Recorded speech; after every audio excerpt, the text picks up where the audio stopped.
परीक्षित को 7 दिन में मरने का श्राप लगा। परीक्षित जी इस बात से व्यथित नहीं हुए। बंधुओं, जीवन में जैसी परिस्थिति आवे, अब कई लोग यहां कहेंगे कि आपको क्या पता परिस्थिति कितनी हद तक बिगड़ जाती है। हमको सब पता है, दुनिया भर में घूमते हैं, घर घर देखते हैं, सब जगह की स्थितियां पता हैं। बहुत भयावह स्थितियां आती हैं लोगों के जीवन में, पर भगवान कृष्ण जैसी स्थिति तो नहीं आई होगी कि जेल में ही जन्म है रो है। कृष्ण जैसी स्थिति तो नहीं आई होगी कि 11 वर्ष 56 दिन जिनको मैया कह के गए, उन्हीं को ही छोड़ करके 11 वर्ष बाद दूसरी मैया के पास जाना पड़ा, और दूसरी मैया भी वास्तविक मैया। आकर के चैन से मथुरा में बैठे ही थे, तो सांदीपनी गुरुकुल से पढ़ करके लौट के आए तो शिशुपाल यहां पर काल यवन ने चढ़ाई कर दी मथुरा पर, जरासंध ने चढ़ाई कर दी, रण छोड़ करके भागे, द्वारिका पहुंचे। द्वारिका पहुंचने के बाद में विवाह आदि से संपन्न होकर के बैठे ही थे कि महाभारत के युद्ध का प्रस्ताव आ गया, तो फिर लौट करके आए। ठाकुर जी ने तो पूरे जीवन संघर्ष ही देखा अपने जीवन में, प्रभु श्री राम ने तो संघर्ष ही देखा। ये संसार, ये पृथ्वी, यहां का नियम है, संघर्ष सबको देखना पड़ता है। बिना संघर्ष के कोई नहीं आता। कभी कभी हमको ऐसा लगता है कि कोई व्यक्ति बिना संघर्ष के देखो बड़ी ऊंची स्थिति में पहुंच गया, अरे वो पूर्व जन्म में करके आया है, वो पूर्व जन्म के संघर्ष का फल खा रहा है। जैसे ध्रुव जी महाराज के प्रसंग में आता है, 5 महीना में ठाकुर जी मिल गए, तो संतों ने ऑब्जेक्शन किया, बोले हमको 1000 वर्ष हो गए, 100 वर्ष हो गए, 500 वर्ष हो गए, हमको ठाकुर जी नहीं मिल रहे, ध्रुव जी को 5 महीना में मिल गए।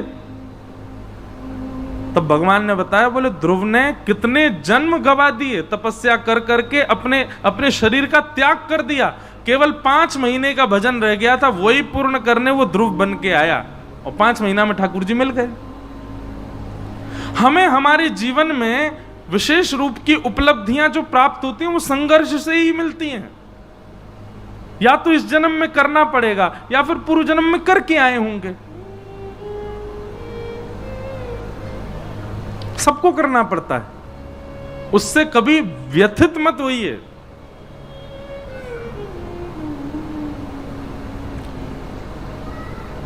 परीक्षित जी महाराज को जब 7 दिन में मरने का श्राप लगा, परीक्षित जी व्यथित नहीं हुए।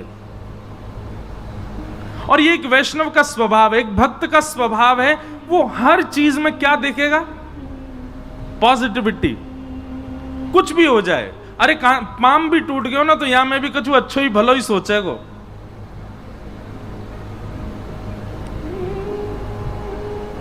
जब आपके साथ घटना घटती है तब आपको लगता है, हे राम, हे नाथ, आपने ऐसा क्यों किया? पर कुछ महीने बाद, कुछ वर्ष बाद लगता है, अगर वो घटना ना घटी होती तो आज जो हमें मिला वो नहीं मिलता। उस घटना से ही सीखा हमने। इसलिए घटना के समय पर व्यथित मत होइए।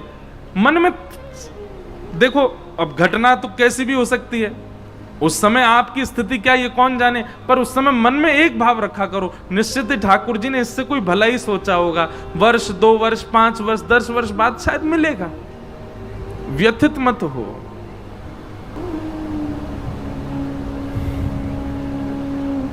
परीक्षित जी को मरने का जब श्राप लगा और ये बात जब उन्होंने सुनी, व्यथित नहीं हुए, उसमें सोचने लगे, और सोचते सोचते अपनी पत्नी से बोले, देवी मेरे को कितना सुंदर आशीर्वाद मिला है। बोले आशीर्वाद नहीं, श्राप मिला है 7 दिन में मरने का। बोले ये श्राप नहीं है, ये तो आशीर्वाद है।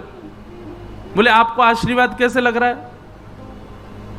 परीक्षित जी महाराज कहते हैं, दुनिया में व्यक्ति को अगले क्षण का भी नहीं पता होता, कभी भी मृत्यु हो सकती है, मृत्यु का कोई समय निश्चित नहीं होता।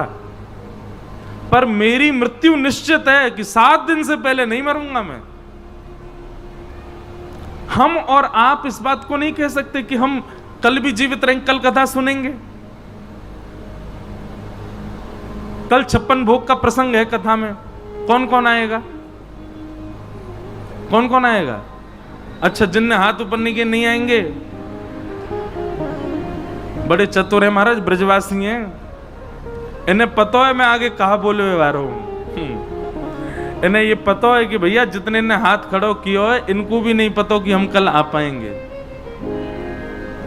मृत्यु का कोई और जरूरी थोड़ी मृत्यु ही हो, कछु भी है सके, कोई भी कारण बन सके ना आवे को। लेकिन परीक्षित जी कहते हैं मैं 7 दिन बाद मरूंगा। ब्राह्मण ने कहा है 7वें दिन तक्षक सर्प डसेगा।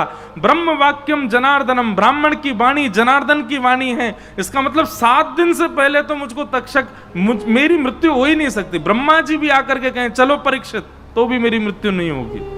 इस बात से मैं बहुत प्रसन्न हूं और मेरे पास जो जीवन के 7 दिन बचे इनको अब मैं उपयोग करूंगा। अपने पुत्र जन्मेजय को गद्दी पर बिठा करके चले गए गंगा के तट पर और संतों से जाकर के पूछा